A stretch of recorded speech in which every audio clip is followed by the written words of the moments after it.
A família brasileira tem sido objeto de tanta violência, violência física, violência verbal, violência sexual. Não é verdade? Temos acompanhado casos cada vez mais próximos da gente e a gente fica pensando, será que só acontece com o outro, só vai acontecer com o outro? Não, está chegando. E nós precisamos aprender como proteger a nossa família dessas violências, da violência sexual, verbal, física, e para isso nós vamos conversar aqui com a nossa querida, parceiríssima Vanessa Rezende, psicopedagoga. Ei, Vanessa. Bom dia, Serginho. Deus te abençoe. Amém. Você tá joinha? Tudo bem, graças a Deus. Marquinho, o Isaac e o Davi estão 100%? Tudo bem, graças Seus a meninos? Deus. Tudo ótimo Qual lá em que casa. te dá mais trabalho, mais velho ou os mais novos? O mais novo lá em casa é o Isaac. Tá certo. Vanessa, você também trouxe para abrilhantar aqui, nos ensinar um pouco mais também sobre esse tema, né? A Ivana Brandão, que também é psicóloga. E Ivana, mais uma vez, seja bem-vinda. Obrigada, eu que agradeço a Esse oportunidade. quadro maravilhoso. Verdade. É isso aí. E também tem mais uma convidada também, especialíssima, gente da melhor qualidade possível e imaginável, a nossa querida pastora Virgínia Rossard. Não gostou do nome assim? Isso, é fino, né? Que é isso? Eu com um nome dia. desse, assim, minha conta bancária seria outra, com certeza. Com certeza, a minha está precisando. Pastora, mas seja bom dia, viu? Um também. prazer estar aqui. Obrigada pelo convite. Obrigada. Uma honra estar aqui, falar Obrigada. de um tema tão especial, né, Vanessa? É a família verdade. tem sido alvo dessas violências e essas violências começando em casa, o que a gente vai pensar para uma geração seguinte? E aí eu te faço já a primeira pergunta, dona Vanessa. Sim, senhor.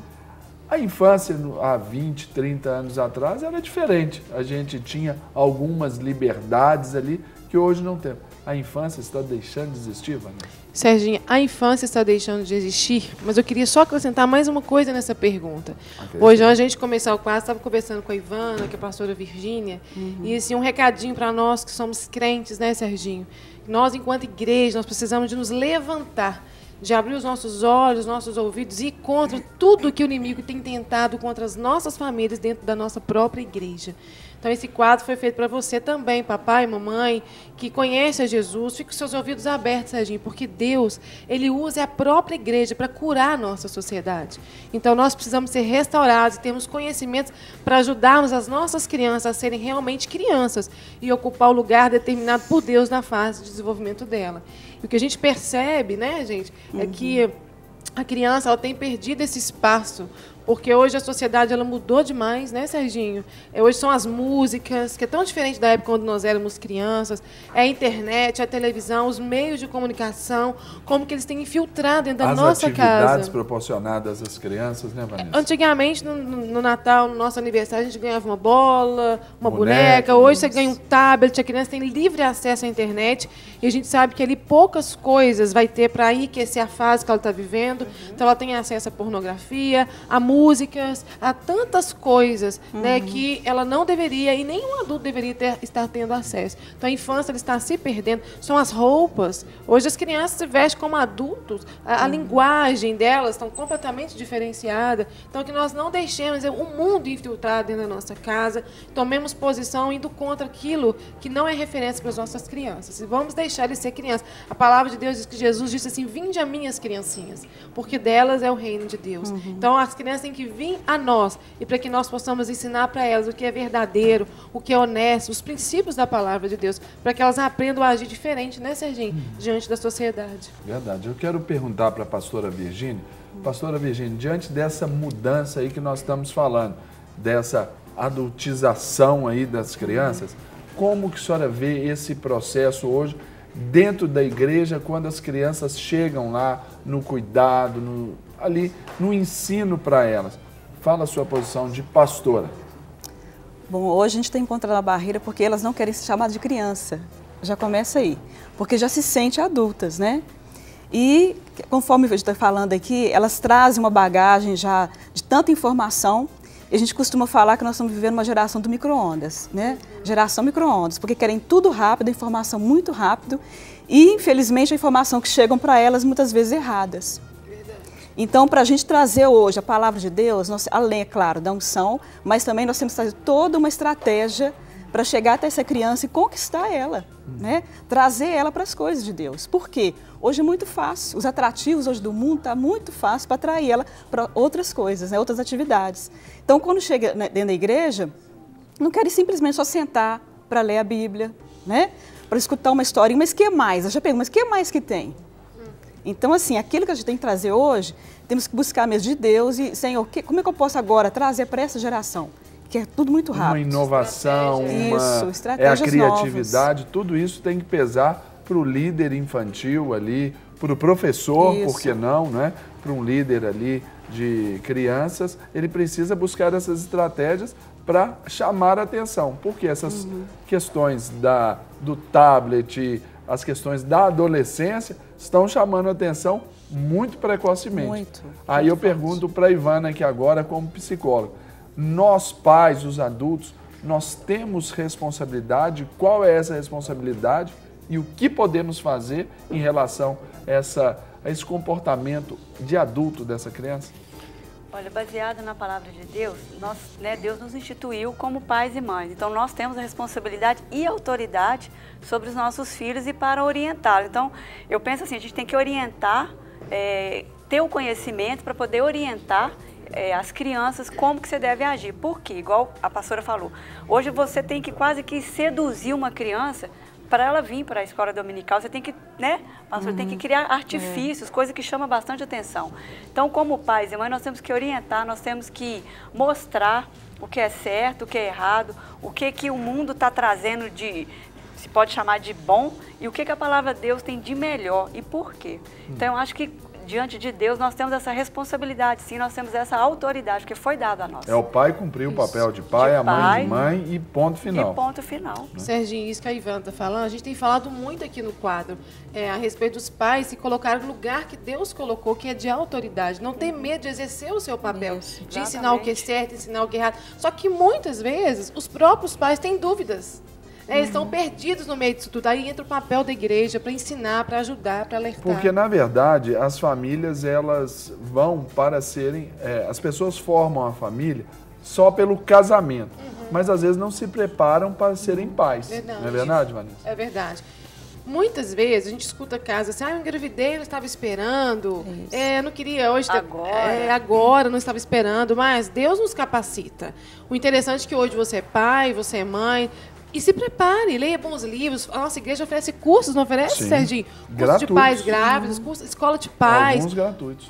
Muitos. E quando a gente quer, a gente procura, a gente encontra ajuda. Mas nada, para mim, assim, não sei se vocês concordam, não existe nenhuma desculpa para um pai, para uma mãe não exercer o papel que você tem de responsabilidade, que é cuidar do seu filho. Mas o maior ensino é o exemplo. É o exemplo. Agora, como que a criança vai aprender se o pai não está em casa?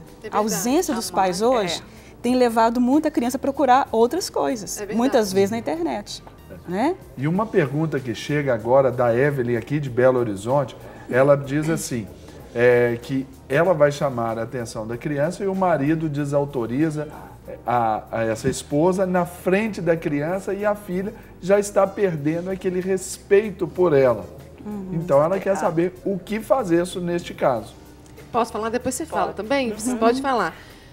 Há casos onde o pai e a mãe eles não falam a mesma língua, a criança fica insegura. Isso. E ela começa a desobedecer e desautorizar. Eu acho que antes, vou supor, tá bom, Evelyn? Que antes do seu marido desautorizar, talvez vocês não estejam tendo a mesma linguagem entre o próprio casal. Porque um casal que tem um bom relacionamento e que caminham juntos, dificilmente o esposo vai fazer uma coisa dessa. Então, precisa tratar o seu relacionamento para que haja respeito e esse respeito vai repercutir na educação da sua criança. O que você acha, Ivana? E a criança ela vai deslocar para aquela figura que é permitivo. Que é mais conveniente a ela. Claro, criança não é boba. Então, se a mãe fala não e o pai fala que sim, todas as vezes ela vai no pai, porque ela sabe que o pai vai permitir. Então, por que ela vai naquela que vai falar não? Então, ela vai deixando de lado e o pai que é bom, o pai que é legal e a mãe vira bruxinha.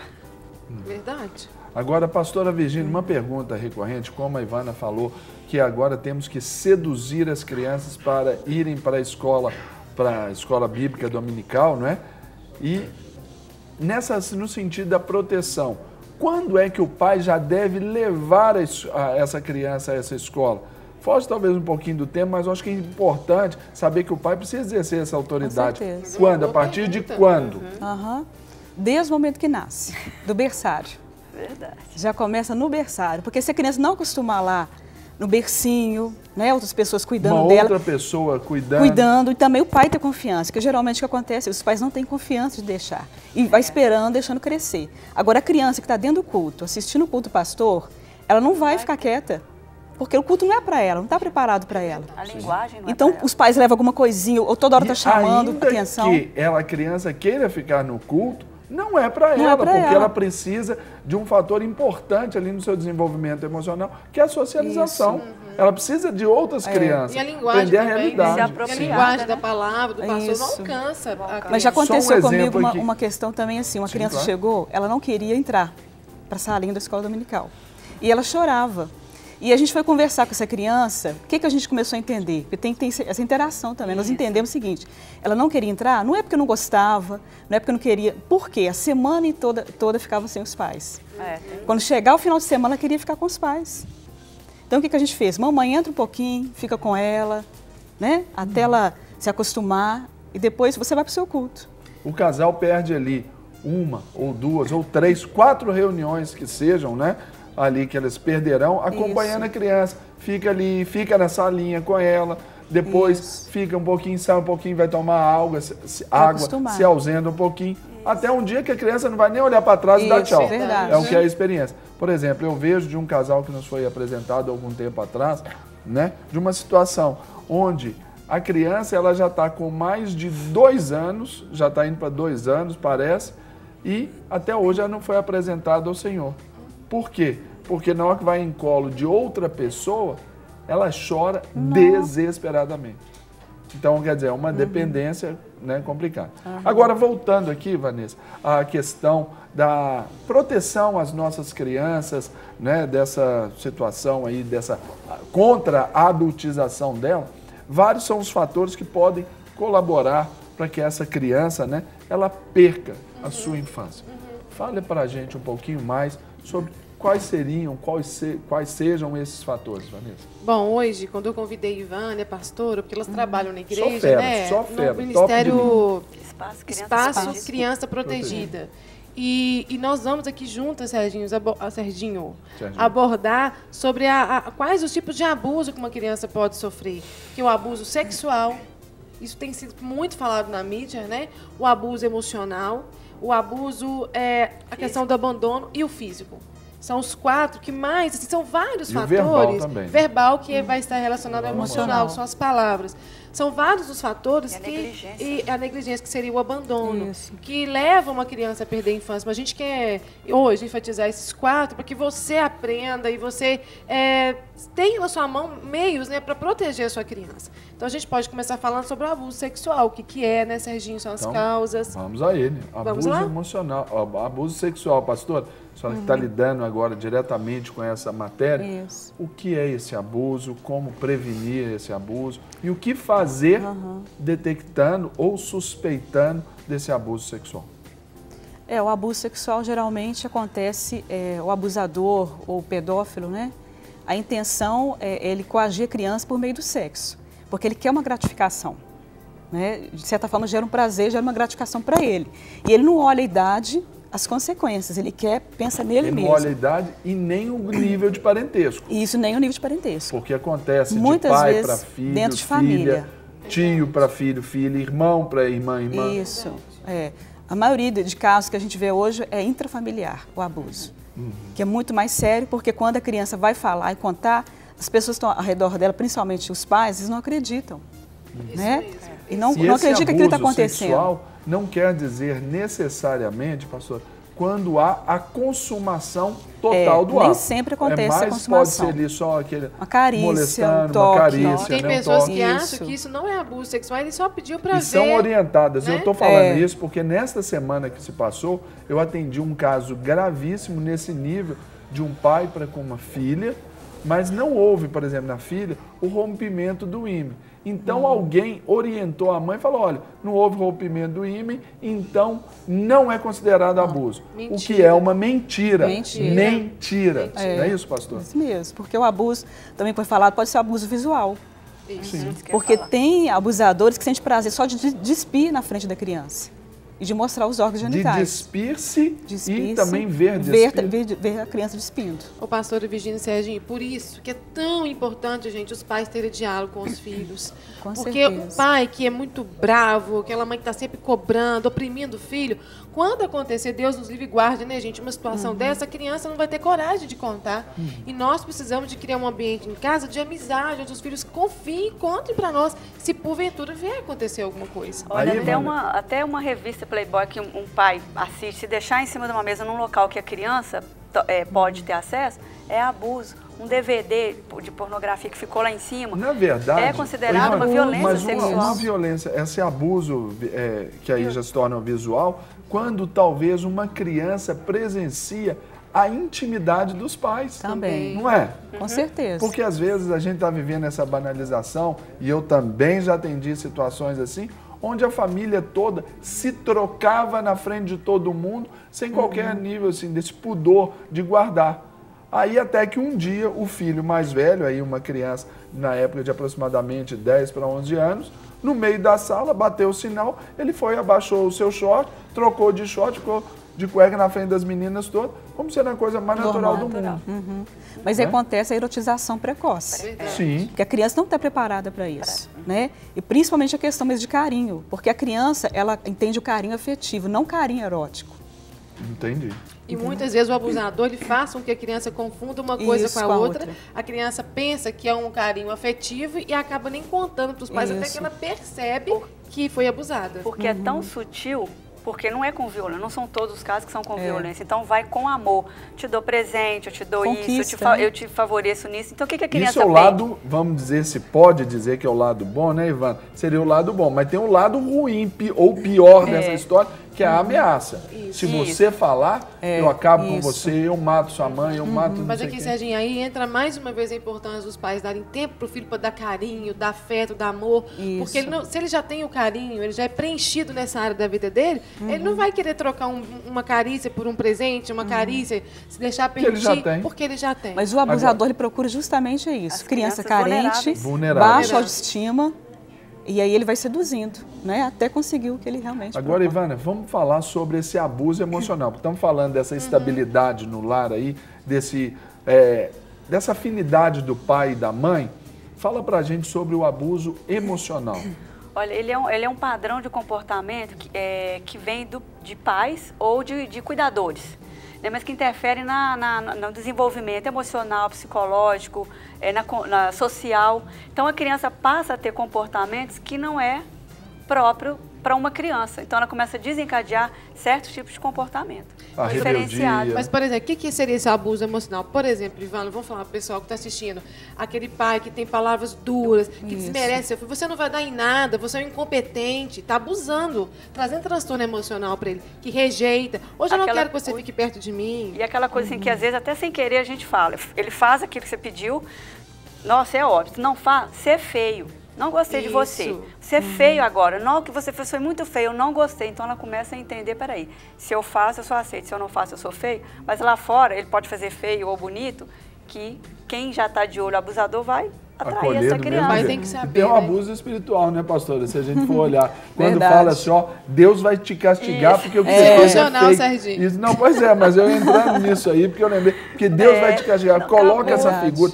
Por exemplo, o menino fez alguma coisa de errado, pais, por favor, não façam isso. Ó, você agora fez isso errado, vai pro seu quarto, você vai ler a Bíblia lá e tudo. A Bíblia se tornar para ele um castigo. Então, Ou isso é senão, isso complicado. acontece, uma vez o pai não queria permitir que a criança fosse pro acampamento com a gente porque estava de castigo. Eu falei assim, acho que nunca a gente vai usar nada para Deus, castigar, para cortar algo que vai associa trazer aí a crescimento figura da de Deus, criança. E isso tudo começa a trazer trauma na vida da criança, né, Serginho? O abuso emocional, Isso. o sexual, né? Todos esses, o abandono. Tem pai que abandona o filho, deixa o filho E sozinho. o abuso emocional mais grave dele, porque ele não é denunciado.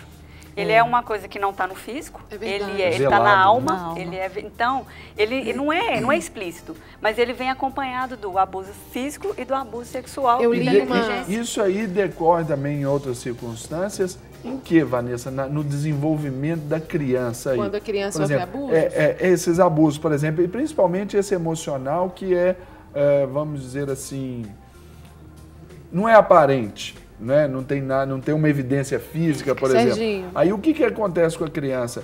É o desenvolvimento escolar, o comportamento, Sim. quais são essas consequências? Eu li umas matérias mostrando que esse abuso emocional muitas vezes leva a criança a um quadro de depressão e acontece até suicídios. Suicídio. É, Vai grave. pra droga, o álcool. Droga, álcool. A criança, às vezes, abusada, ela tem um sono Pesadelo, dorme mal, né? pesadelo, ou deixa de dormir, ou dorme demais. Ela não tem um bom rendimento na escola, atrapalha a autoestima dela, deixa de aprender. Então, se todas as áreas da criança toda bloqueada. afeta. tudo começa a ficar bloqueado, fica muito angustiada e depressiva. Agora, como que essas crianças elas podem vencer? Como que a família, a mãe, o pai ou os pais, dependendo da situação, podem ajudar essa criança a superar esse trauma vivido aí, Vanessa? Bom, eu vou dar umas dicas, mas eu acho que as meninas também podem cooperar com a gente, né, Serginho? Aqui é o timaço, aqui nós jogamos aqui com as 4 Verdade. posições aqui. A criança, para ela superar qualquer trauma, ela precisa de ter um lar em equilíbrio. A primeira dica. Primeira dica, lar equilibrado, pais que escutem. Em outras palavras, tu quer ter filhos emocionalmente felizes? Pai, ame a mãe deles. Isso. Mãe, É ame verdade. o pai deles. Amém, verdade, excelente dica. Palavras que vão trazer vida à vida do seu filho, não amaldiçoar, não falar coisas para denegrir mais, para deixar o seu filho triste. E, no resumo, nós precisamos ser bom exemplo. O exemplo é o único ensino. Quanto melhor você tiver um relacionamento com a sua esposa, o esposo com a esposa, tiver boa comunicação dentro de casa, respeito, temor a Deus e trabalhar os princípios da palavra, a criança vai ter muito mais facilidade para romper qualquer situação, traumática ou não.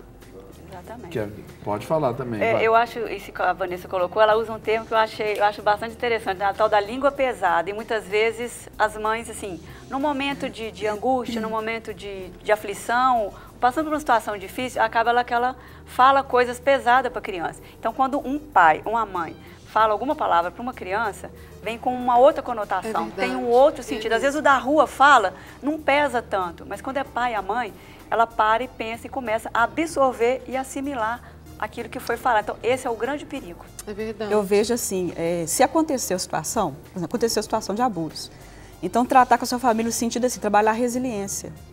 Então, aconteceu, eu não vou ficar vítima a vida inteira. Isso. Eu vou levantar, eu vou me suportar, né? Pegar aquela situação, saber que eu posso com outras pessoas suportar e ajudar aquela criança. Porque a criança vai recuperar muito mais fácil quando a família trabalha a resiliência. E não ficar o tempo todo no lugar de vítima, Isso, né? isso. Verdade. Agora, para a gente encerrar aqui o nosso bate-papo, só a última pergunta, Vanessa. Quando fala-se, onde a mídia ela tem noticiado muitas coisas a respeito do abuso físico, né, e até da violência física contra a criança e o adolescente, foi aí recentemente instituída a Lei da Palmada ou a Lei Menino Bernardo, né? Nesse caso, a lei ela foi providencial, né? Foi, nesse caso, ela foi providencial. Eu acho que ela deveria ter atuado nesses casos, sabe? De punir o pai que agride fisicamente o filho a ponto de machucar mesmo, de ferir não só o corpo, mas a alma nele, a questão do abuso sexual. Eu achei que, nesse caso, a lei valeu a pena. Muito bem. Né? Eu quero, Vanessa, agradecer a vocês. Eu sei que você tem dica aqui, mas deixa eu só agradecer a pastora Virgínia Rossart. Eu que agradeço. Que é isso, hein? Tem que encher a boca, não bonito, hein, pastor? Francês. Pastora, obrigado pela Obrigada presença a você. aqui no nosso De Tudo Um Muito Pouco, bom. no quadro Vida em Família. Também volte sempre, viu? Tá, obrigada. Que Quer voltar, tem sim. muito, eu sei que a sua experiência nos traz muito, contribui muito com esse quadro e vamos utilizá-la mais vezes. Ok, obrigada. Obrigado. Ivana, muito obrigado também. que agradeço. Sempre uma bênção aqui, já esteve outras vezes. A Ivana também já está aqui. Carteirinha já. Quando é bom, Daqui a pouco eu volta vou ganhar. mesmo, não tem dúvida. É verdade. Ivana, muito obrigado, que Eu Deus que te abençoe agradeço. mais, Amém. viu? Amém. E Vanessa, você vai falar sobre um livro. Obrigado. Ô, Serginho, aproveitando, queria mandar um abraço. Como é que chama o gerente da Seara, gente? Ademir. O Ademir. Eu queria mandar um abraço para ele, pro pessoal da Seara, porque ontem eles fizeram uma parceria com o meu quadro aqui na Rede Super. Uma vez por mês a Seara vai indicar e vai doar para os nossos telespectadores um livro bem bacana, tá bom? Isso, e a indicação é esse livro aqui hoje, né, Vanessa? E foi assim Fala que pra perdemos a inocência. É um livro muito bom para os pais que estão nos assistindo. Está vendendo lá na Seara, um preço muito bacana. E o livro é excelente, pode adquirir. Isso. Tá bom? Aí, ó, a Seara é mais do que uma livraria, é um ministério para a sua edificação. Vanessa, vocês sair de casa podem ligar para a Seara se quiser informações sobre esse livro e ou outros do segmento, aquilo que a gente estiver indicando aqui, 3421-4152. Então não perca tempo, vá à Seara e eu sei que você vai ser muito abençoado pelo Ademir e toda a equipe, os quais nós mandamos aqui um beijão agora. Vanessa, brigadão. Vai dar tempo de fazer o convite hoje? Um convite, um segundo, então, rapidinho. Pode ir lá. Gente, primeiro eu quero agradecer porque a gente está fazendo muitas inscrições para o nosso seminário. Você que já se inscreveu, Deus vai realmente te abençoar, não tenha certeza disso. Mas o nosso seminário sobre os transtornos da mente vai acontecer no dia 29 de novembro, já está chegando ali na Igreja Batista da Lagoinha, no Tabernáculo. Nós vamos falar sobre os transtornos da mente, síndrome do pânico, transtorno bipolar, déficit de atenção, hiperatividade, autismo, esquizofrenia. Então, os pais são os nossos convidados, os profissionais da área da saúde, da educação, e você, pastor e pastora, faça presença porque vai valer a pena no seu ministério.